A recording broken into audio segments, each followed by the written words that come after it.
Hello বন্ধুরা, সবাই কেমন আছো? আজকে একটা পটল পনির বানাবো। পটলটাকে দুধারে দেখো কেটে নিয়েছি, তারপরে নুন হলুদ মাখিয়ে কড়াইয়ের মধ্যে ভেজে জন্য একটা মশলা বেটে নেবো। এর মধ্যে আছে লঙ্কা, টমেটো, একটু তিল আর সর্ষে আর কয়েকটা কাজু বাদাম। চলো বেটে নিয়ে আসি। দেখো আমার পটল ভাজা কমপ্লিট,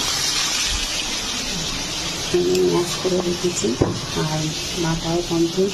দেখো আমার পটল ভাজা প্রায় হয়ে গেছে। পনিরটাকে ম্যাশ করে রেখেছি আর এর মধ্যে দিয়েছি গোটা গরম মশলা। আর এবার মশলার মাথাটা দিয়ে দেবো। মশলাটা প্রায় হয়ে গেছে।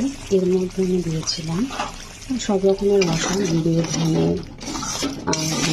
নুন, মিষ্টি আর কসুরি মেথির পাতা, সব রকম দেওয়ার পর একটু ভাজা নাড়া করবো।